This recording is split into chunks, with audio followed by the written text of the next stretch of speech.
aproveitar e dar uma invertida, a gente deixa a Argentina para depois. O pessoal está trazendo muito essa questão aqui da Venezuela no chat, né? E tá meio grudado aí esse assunto também dos golpes em América Latina, né? E a Venezuela teve movimentada essa semana, né? Começou com um pronunciamento, né, do Departamento de Justiça, né, confirmando a apreensão do avião lá da presidencial do Maduro, e passou por uma série de acontecimentos, né? A embaixada da Argentina cercada, né, ali por agentes governamentais, mais um incidente diplomático do Brasil com a Venezuela, né? O Maduro pedindo para que o Brasil, né, abandone a guarda da embaixada, e o Brasil dizendo que não vai abandonar, né? Uma série mais um equívoco, na minha visão, né? Já vou dando minha opinião. Acho que é totalmente equivocado o Brasil comprar essa briga aí. E depois teve mais alguns acontecimentos, né? E culminou com a ordem de prisão ao Edmundo Gonzalez, né? Uma ordem de prisão que a Procuradoria pediu a ordem, o Judiciário deferiu, né?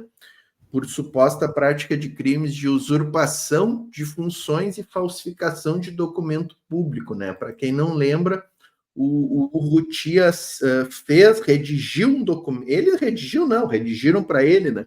E ele assinou o documento lá para o comandante das Forças Armadas, né? Dando ordens para o comandante e se assinando como presidente da República, né?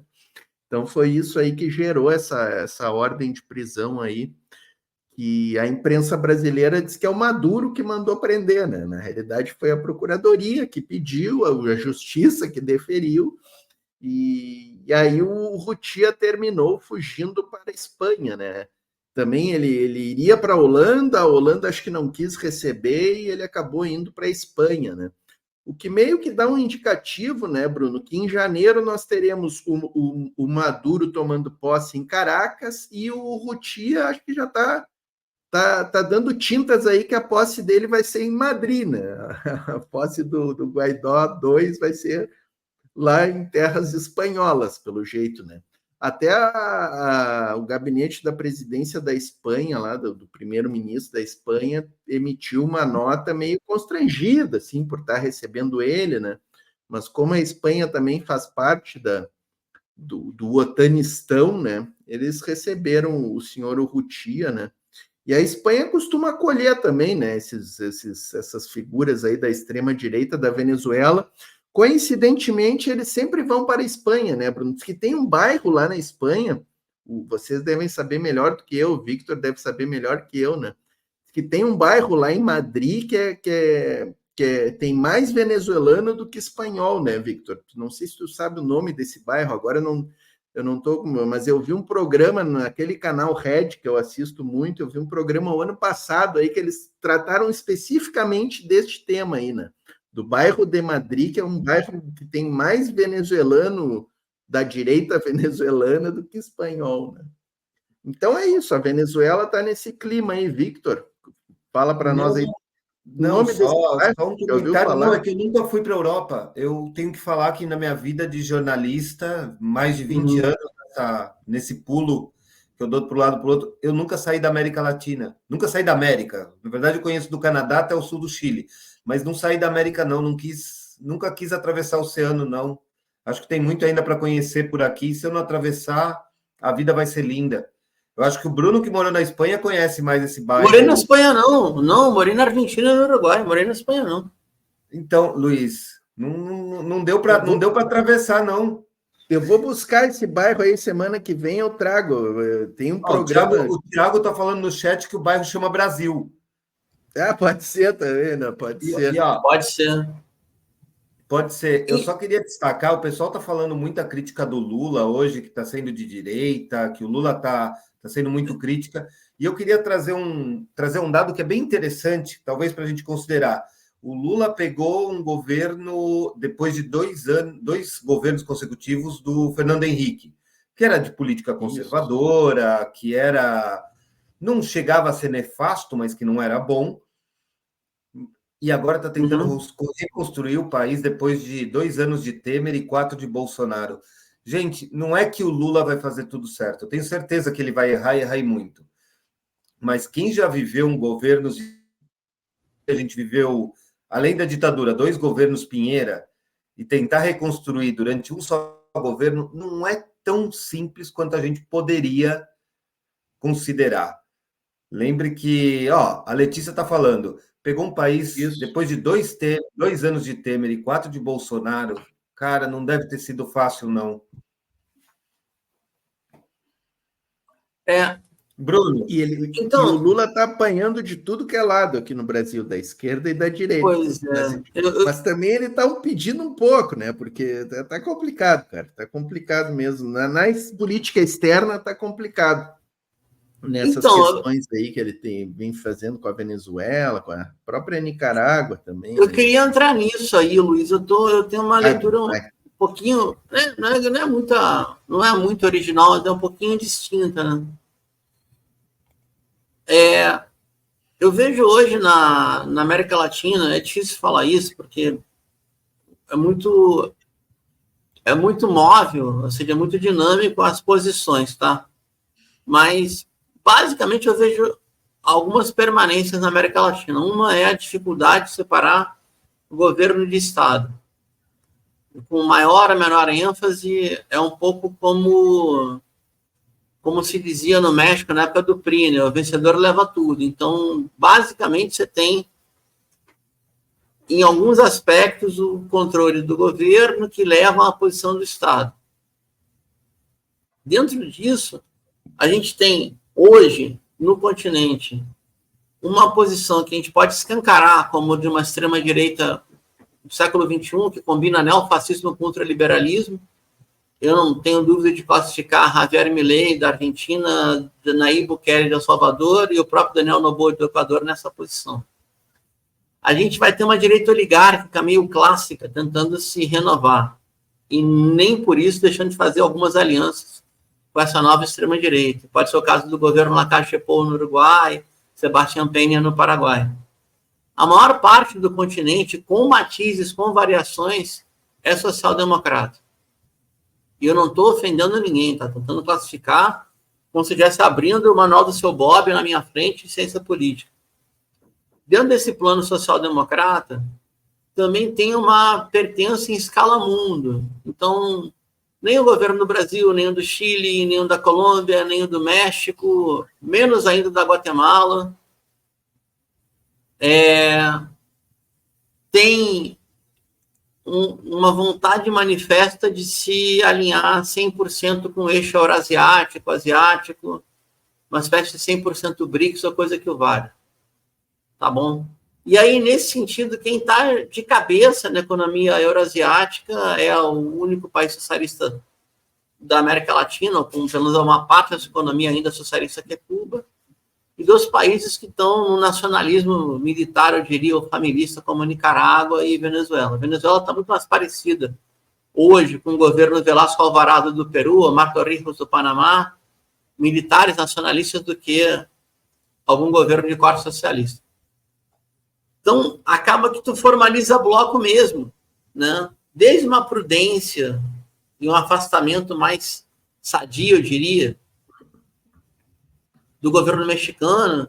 Andrés Manuel, ele se afasta da crítica à Venezuela, ele sabe que não pode dar corda para os gringos que estão logo ali em cima dele, e diz que a Venezuela reconhece pronto, e não se mete nas pressões, até uma situação que eu diria que foi uma burrada do governo nicaragüense, que foi não aceitar a intermediação brasileira junto ao Vaticano.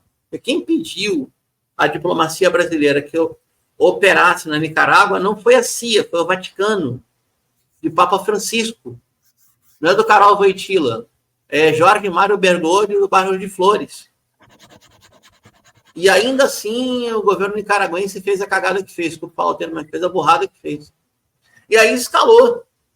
Só que escalar Nicarágua e o Brasil, o custo é pequeno. E aí o Brasil meio que escalou. Eu, Bruno, acredito que o Brasil está muito preocupado em dar justificativa para a Globo News, tá? O correto seria reconhecer e pronto. mas que tem uma política de blocos, tem, não vamos negar. O Brasil está muito mais próximo dos governos que eu citei do que desses supostos governos que são mais anti-imperialistas, são mais nacionalistas no bom sentido, e estão quase que dependentes hoje, de forma total ou parcial, da economia chinesa, da projeção de poder russo, até do Irã, como é o caso da agricultura venezuelana. Eu iria um pouco por aí, tá? Para não pipocar, o que eu faria? Se eu tivesse buzinando na orelha do Lula como Celso Amorim, eu falo, reconhece. Reconheça a soberania da Venezuela de tomar decisão por conta própria. Ponto. Era o que eu faria. Eu acho que o grande problema é justamente esse que tu falou, né, Bruno? É a questão de ter essa questão dos blocos envolvida, e eu acho que vai nos prejudicando no bloco que a gente deveria estar, né? E se engajando com mais força essas posturas aí, essas posições diplomáticas aí que vão sendo tomadas, né? Eu conversei ontem com não sei se vocês conhecem, o Diego Pautasso. Eu gravei, a gente vai publicar domingo aqui no canal, até já aviso a galera que está nos assistindo. O Diego Pautasso, ele é um cientista político, especialista em China, ele escreveu um livro, Nova Rota da Seda, agora, é aqui da URGS, né, nosso gaúcho aqui, e ele falou justamente sobre essa questão do Brasil. Eu perguntei para ele, né, do Brasil não entrar na Rota da Seda até agora. Ele falou que o Brasil pode estar perdendo aí uma oportunidade histórica impressionante, né? Se não entrar na questão da Rota da Seda e não fizer parte, né? Então, eu acho que todos esses atos diplomáticos aí, eu acho que vão contribuindo para o afastamento do Brasil dos BRICS, né? Infelizmente. Victor, tá parecendo que tá discordando aí, vamos. Não. Eu estava pensando assim, tipo, eu conheci o professor Celso Amorim durante o governo Bolsonaro, quando a gente fazia live contra o nefasto, mas sim, ele sempre foi uma pessoa que demonstrou na sua carreira que ele prefere o Brasil liderando blocos. Então, talvez não vou justificar o Lula, isso é inalcançável para qualquer pessoa que estude a América Latina, a postura do Brasil, hoje tão subalterna, que não reconheça um governo democraticamente eleito. O Boric também não reconhece, e não é o único. Mas eu também apelo para a transparência. Eu acho que mesmo os governos democraticamente eleitos têm que transparentar muitas coisas, e às vezes o não fazer isso pode causar muito conflito. E já ficou demonstrado que não causa conflito só na Venezuela, como também causa conflito para o Brasil como Estado, que é um Estado em reconstrução. Gente, eu não vou conseguir esquecer aquela cena linda do Al Gore com o Bolsonaro discutindo quanto que o Bolsonaro queria destruir a floresta. Eu talvez seja muito mais informal que o Bruno é muito mais dado, é muito mais científico, eu sou mais... Eu vou mais para o ventilador mesmo, mas, cara, não dá para falar de política externa hoje em dia sem lembrar que o nefasto teve 4 anos destruindo tudo que o Celso Amorim construiu. Não é tão simples, não dá para falar tanto. Mas, olha... Aquela do Al Gore é inesquecível, né? Aquela do Al Gore, cara, putz, deveria ser... Sabe, tipo, você troca a chamada da Globo por Al Gore, tipo, com Bolsonaro. Seria muito mais impactante. Mas eu acho que, tipo, gente, eu vou agradecer. Eu entendo que daqui a 6 horas eu tô acordando para ir trabalhar, eu adoro vocês, mas eu vou trazer uma notícia para vocês que estão nos assistindo agora, que o Jamil Chad publicou hoje no Instagram dele uma cena fantástica, que foi a chegada da Palestina a ter uma cadeira no Conselho Geral da ONU. Ainda não é um membro com voz e voto, quer dizer, não é um membro com voto, acho que ele já tem voz, mas que vai ser muito legal se vocês puderem fechar o programa com isso. Eu me despeço com um grande abraço aqui Pô, eu falei que estava 8 graus, cara. Poxa, eu fui ver aqui no aplicativo quanto que está agora. Está 7, mas tem uma vantagem. A contaminação aqui está excelente. Tá 0%. Então, vocês ficam com a fumacinha aí, eu vou ter que deixar vocês. Tá bom. Mas aqui não tem fogueira, não. Aqui é aquecedor elétrico. Um abraço. Maravilha. Tá bom, obrigado, Vitor. Boa noite. Maravilha, Obrigado. valeu. Vamos fazer o nosso Obrigado. bloquinho de Argentina antes de ir embora, né, Bruno?